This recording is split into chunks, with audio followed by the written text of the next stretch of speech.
Hi everyone, Janie here. Welcome back to my garden. Today I am in my backyard and today it is time for the April backyard garden tour. Everything is looking gorgeous. The honeysuckle is in full bloom, so I wish I could share the smell of this garden with you guys rather than just the sight. The sight is gorgeous, but the smell just adds a whole nother element to it. So here on my YouTube channel, I like to share my front and my backyard with you guys every month so that we can see the changes as the season goes on. Every month there's something new blooming, something new shining in my garden, and I love seeing the difference each month as the year goes on. So let me get started with my side yard in my backyard. Okay, welcome to my jungle. So this is the side yard, and normally I have a beautiful, tidy honeysuckle espalier here growing on the fence. You can see they're in a diamond pattern, and normally I keep it pruned back. However, this time of year is when the honeysuckle blooms and the bees go crazy. I don't know if you can hear them buzzing around, but they are happy, busy little bees right now. And so I didn't want to cut all the new blooms off. There are so many buds on this plant right now, so I'm going to leave it for another couple weeks, and it's going to be crazy, and then I'll cut it way back after it's done blooming. I just want the bees to really enjoy it, and it's, you know, it's beautiful and it smells good. So I installed this honeysuckle espalier. You can see my garbage cans are over here, my air conditioner's behind me. There is just nothing to look at on this side of my yard, and I don't usually hang out here very much. However, this is my kitchen window and I have my kitchen sink right there. So I look out here and I see this fence, and so I wanted something beautiful to look at. And so I am really happy with this honeysuckle espalier that I have. I can even open the window and I can smell the beautiful scent of the honeysuckle while I'm doing dishes. So in addition to the honeysuckle espalier, I also have this window box right here, and I redid this window box this month. I will link it up above for you guys. But my goal for this window box this year was a little bit different. Last year I had strawberries here, which did fine. It just wasn't very pretty to look at. This year, I really wanted to focus on the view from the inside of the kitchen out. So like I said, we are barely ever over here on the side yard, except for to get, you know, from the front to the back or to the garbage cans or anything like that. So there is no point to plant up this window box looking at it from the outside in, right? With the spillers and the fillers and everything like that. I really wanted to focus on the view from the inside of my kitchen. So what I really focused on was height. Everything I wanted to get higher than this point so that we could really see it when we were in our kitchen. And so far it is doing wonderful. So the first plant you see here is one of my favorite plants in the garden. This is HELEN von Stein lamb's ear, and it is a lamb's ear with just a bigger leaf. You can see it's the beautiful silvery foliage, the fuzzy foliage, but it just does so well here. It thrives and it will get tall. It will get big and it will get tall, and it'll be beautiful, and it will contrast this unplugged So Blue salvia from Proven Winners. This is obviously the focal point of this window box. I normally choose Mystic Spire's blue salvia. That's the one that I'm used to, and that is the one that I love. But I saw this at the garden center when I was going to purchase the Mystic Spire's blue, and I saw this unplugged So Blue, and I wanted to try it, and I am so glad I did. It is end of April right now, and look at how many bloom stalks I have on these plants. It is just crazy, and they are beautiful, and even the stem is a purpley color. So far I am really liking this salvia, and I am really liking this window box, and it's such a joy to see it from inside our kitchen when we look out the window onto nothing. All right, and you can see kind of an overview of my yard right now. There's going to be a lot of changes happening over the next month, but I'm really glad that I'm going to have this video so that I can see what it looks like before the big changes happen. So I am going to start over here in my kitchen garden. I'm standing over by my slider that goes from my kitchen and dining room outside, and just off to the left is where I have my kitchen garden, or you could call it a potager garden. I don't feel fancy enough to call it a potager garden, so I often call it a kitchen garden. But you can see I installed this wattle fence around here and I absolutely love it. I think it just brings such a country charm to this little spot in my yard, and I think it frames the veggie plants that aren't as beautiful as flowers. It frames them beautifully, and it also keeps my dog out of the spot, which is very important for a kitchen garden. So I'm loving this. I did it in the keyhole pattern so that I could reach all parts of the garden. So my daughters and I came out here this week and we planted a lot of our starts that we had seeded a couple weeks ago. That includes dragon's tongue bush bean, a parsley, a couple different varieties of tomatoes. One of them was a garden gem tomato from Proven Winners, which I'm really excited about because apparently it's supposed to be a heat tolerant tomato that's going to continue producing even when we get really, really hot here, which we do here in Northern California. So I'm excited to try that. And then we also have the Bellini, which is a yellow cocktail tomato, and then Good Hearted, which is a snacking tomato, a red snacking tomato that apparently the fruit, when you cut it in half, it's the shape of hearts. So I'm excited to try that. You guys can see I have one more of my heat tolerant lettuce. I had like 10 of them here, but they got eaten alive by the birds. I didn't know that birds like lettuce and I didn't have anything to protect them with. So they finally left this one alone. So I'm going to let it grow a little bit more, and then I'm going to harvest it for a little small lunch salad. That'll be it for my lettuce this year. A bunch of you guys in the comment section told me about the wire baskets or the wire garbage cans that you can get from the dollar store, and I think I'm definitely going to do that because one, they're $1, and then it's going to protect the birds from eating my lettuce.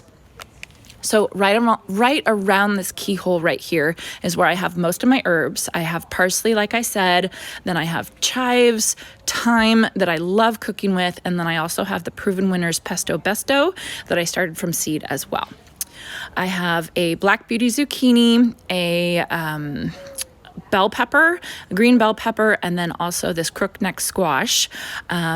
This is a purple hyacinth bean, just for looks, and then I have 2 muncher cucumbers that my daughters and I attached a twine trellis to, and we're just going to grow them up the twine in an effort to save room in this very, very small kitchen garden.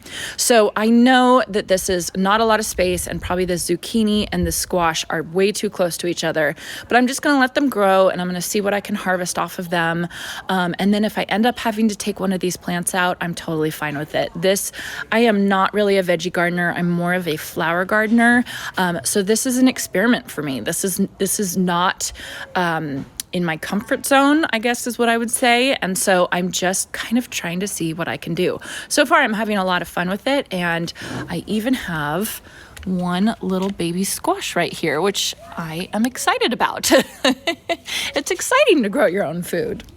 All right, so over here is another project I worked on this month, and this is my tiny tomato project, aka Tiny Tomato Town.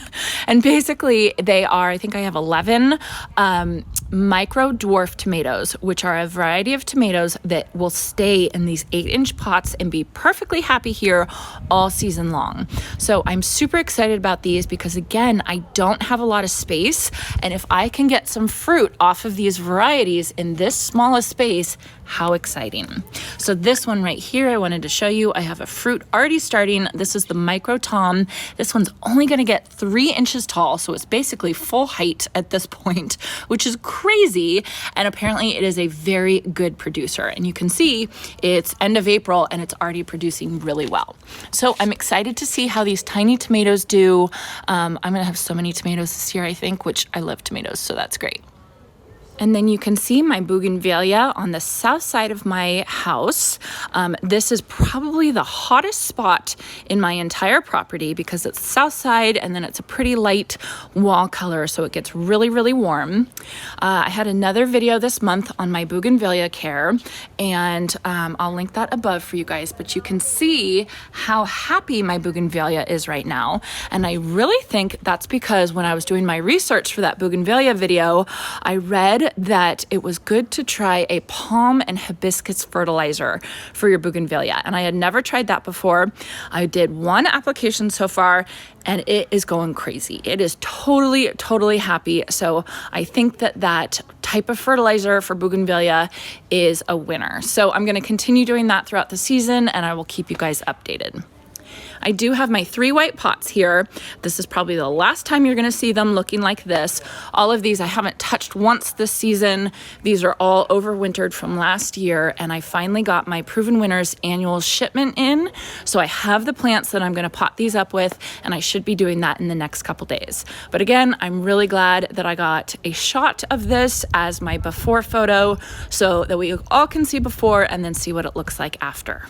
Okay, so earlier this month, we had a terrible windstorm. It was, oh my goodness, I think we had gusts of wind up to 50 miles per hour, and we do get wind here, but not that much. That was intense.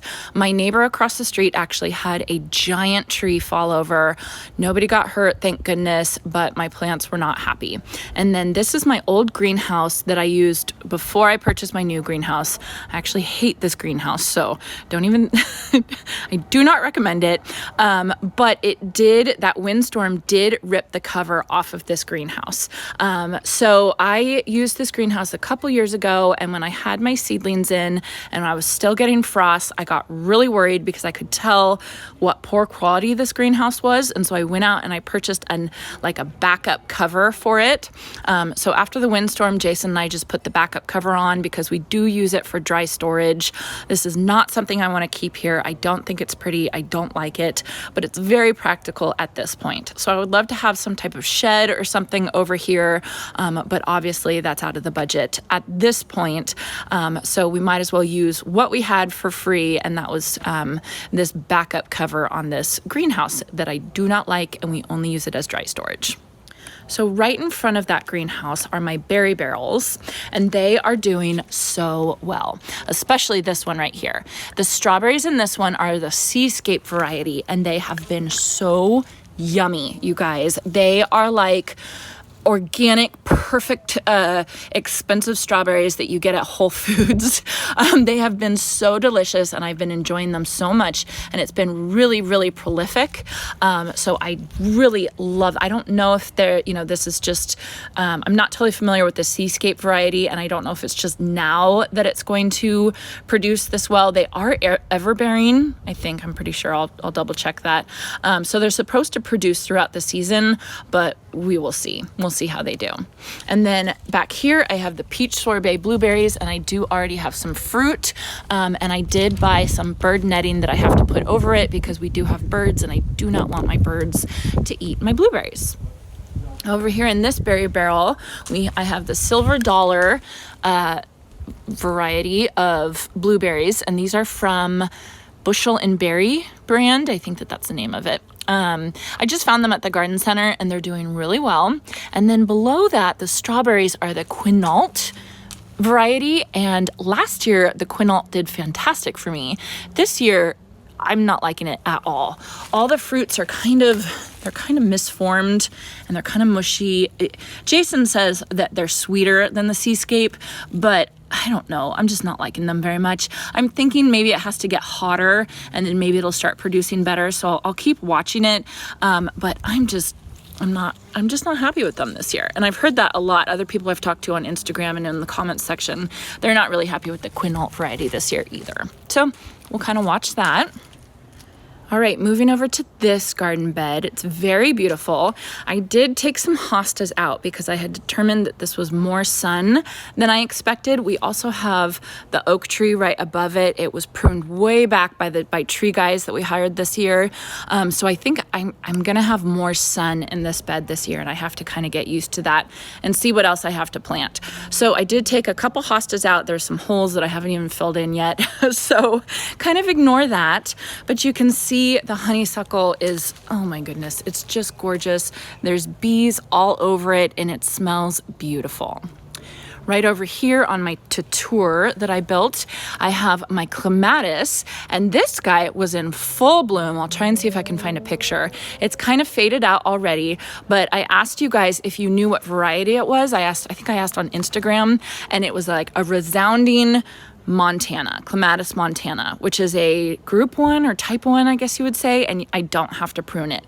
So I'm really happy with that. I'm gonna leave it, but I do wanna find another climber that I can put on this side to kind of take over, since the blooms are basically done for the season from the Clematis, and I want something else on the tutor for the rest of the season. So I have to kind of go look for that.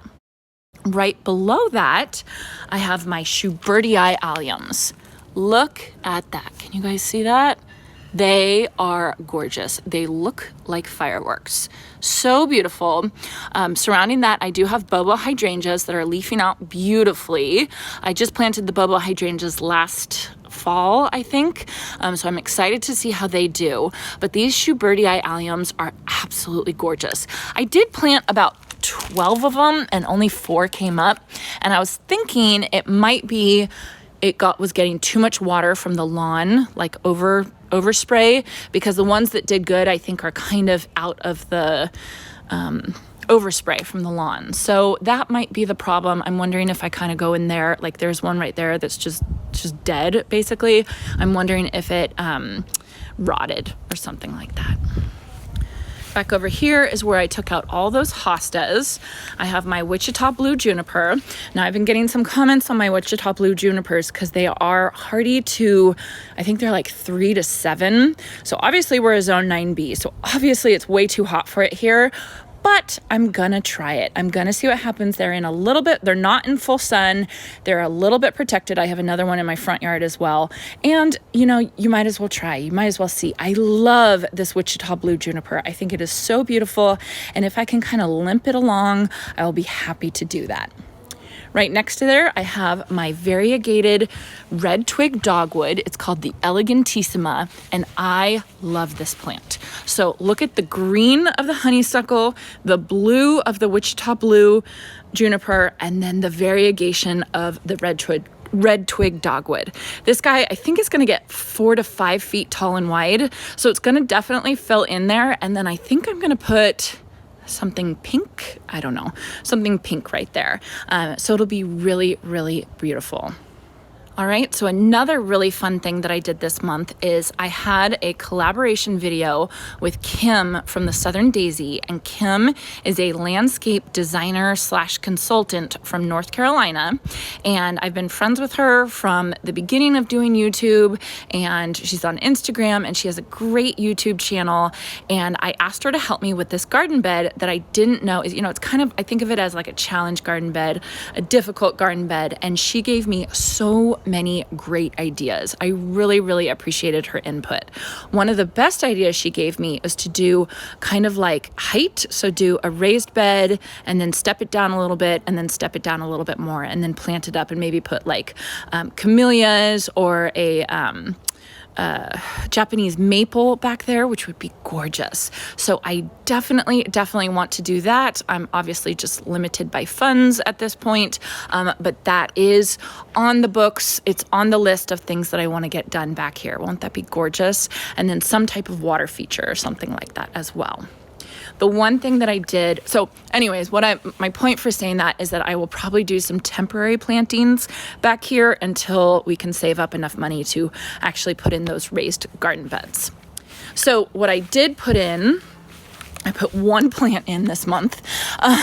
This is called the flamingo plant. I cannot remember the name of it ever. Cleanthus puniceus, pink flamingo. I saw this plant when I went to Annie's Annuals, and it was so gorgeous. It was so beautiful, and I thought it would be really pretty back there. So this is the only plant that I've planted in this whole garden bed right now, but I think I just have to bite the bullet and start planting some plants and knowing that they're going to be temporary. Okay, and then I have the trio of pots right here, and this month I actually did prune both of my topiaries, and then I underplanted with some SUPERTUNIAs that I had purchased. So this is my Texas privet. It's my ball topiary, and I'm very nervous about pruning these. So I probably could have done a little bit more, but I wanted to be, you know, better safe than sorry. Then I have my juniper spiral back here that doesn't look the best, but I did get this one off the clearance rack from Lowe's. So I'm just kind of trying to limp it back, and you know, I'm happy with it. I think it's beautiful, and I think it's really good structure here. I did underplant the Texas privet. Well, the SUPERTUNIA VISTA Snowdrift was there already from last year, and it just wintered over beautifully. And then on either side, I did SUPERTUNIA Royal Velvet, which has literally doubled in size since I planted it. So a beautiful combination there. Back here underneath the spiral, I have SUPERTUNIA Blue Skies that actually is not blooming right now, but there's buds all over it, so I think it's coming. It does get less sun back there, so I do think I'm gonna have, you know, just less vigor than, you know, than this guy right here that does get more sun, but that's okay. And then finally, in this third pot, I have my SUPERBENA Sparkling Amethyst that desperately needs to be cut back. This is from last year, but I didn't want to cut it back until I showed you guys in this garden video, because I wanted to show you guys the beautiful color on it. And then right at probably tomorrow, honestly, I'm going to cut this way back, and I'm going to fertilize it, and then it's going to start growing again. But this is a beautiful, beautiful pot as well. See if I can show you. Look at that. Isn't that beautiful? So these pots are actually fiberglass, and they're from MPG Planters, and I got them all from Home Depot online, and they are really hard to find. I feel like they're always out of stock, so if you guys ever see these in stock, grab them, because they're totally worth it. They're great. They look like concrete, but they're not. All right, and you can see the gorgeous honeysuckle, more honeysuckle and more bees going crazy. In between each of my honeysuckle, I have limelight hydrangeas that again are leafing out, but they're not budding out yet, and that's totally normal. But look at all these blooms. Can you imagine how good this smells? All right, let me take you into my greenhouse. Okay, so my greenhouse is full. So I just got my shipment from Proven Winners and all my Proven Winners annuals, and you guys can see how many I have. I already planted a bunch out in my front yard, but I'm as soon as I get a second, I'm gonna get all these guys into my pots here in the backyard. So you can see how beautiful color. You can see the colors I'm going for, like blue, purple, sunny yellow, and then pinks. Look at this Pentas, SUNSTAR Pink Pentas. This is probably my favorite one right now. So on the SUNSTAR series, the bloom heads are supposed to be so big. They're almost as big as a hydrangea, and it is a really good alternative for hydrangea in hot areas that hydrangea won't thrive all summer. So I'm really excited for this one. Back here, I have bubblegum. I think this is fuchsia, and I think this one is paradise. These I wintered all of these have wintered over from last year, and then I also have some Proven Winners begonias that I wintered over, so I got to get all those going. I did find some SUPERTUNIAs at Lowe's, and I immediately grabbed them up. So I think I'm going to plant some of these out into the garden just in some blank spaces, and that is the best thing to do. If you can take SUPERTUNIA VISTA bubblegum, you can fill up a space in your garden for so cheap and so easy, and it's really beautiful. So I do have, these are my begonias that I started, oh God, I started those so long ago. And then I also started these caladiums, and these were just cheap bags from Costco. And I'm about to give up on them. They're taking so long, and I want to put them in the front flower box by my front door, but they are just taking so long, and I need to get something in there. I want some color. So I'm about to give up and just go to the garden center and buy some color. So that didn't work very well, or maybe I just need to get started earlier. So I do have these plants from Annie's Annuals that I need to plant up, and they need water right now. And then out here are a little bit of extra plants that I still need to plant, like in my cut flower garden. And I have some zinnias from a friend that I need to plant up, and then extra tomatoes and stuff that I need to give out. So just a bunch of extras.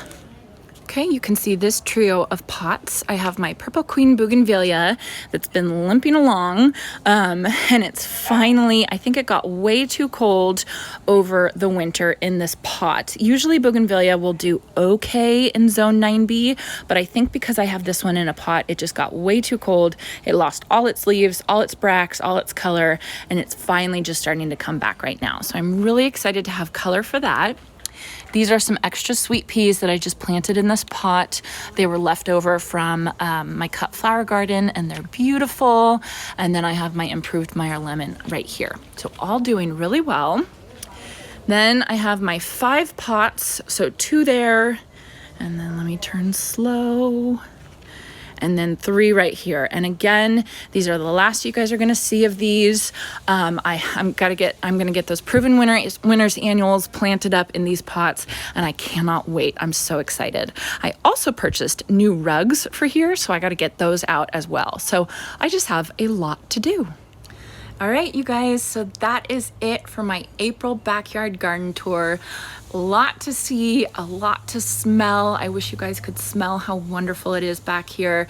It's just so pleasant to be out here this time of year. So I think that my next garden tour in May, I think it's gonna be pretty different, because you saw all the annuals that I have to get planted out and all the pots out here. I think it's gonna be beautiful and gorgeous. Summer annuals are probably my favorite thing to plant.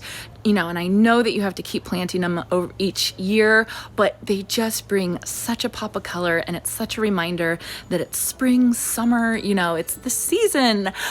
So I'm so excited to get them out here, and I'm excited to share that with you guys. So if you want to see more videos like this, or more videos of me planting or vlogs or anything like that, please consider subscribing, and I hope you all have a chance to get into your garden today.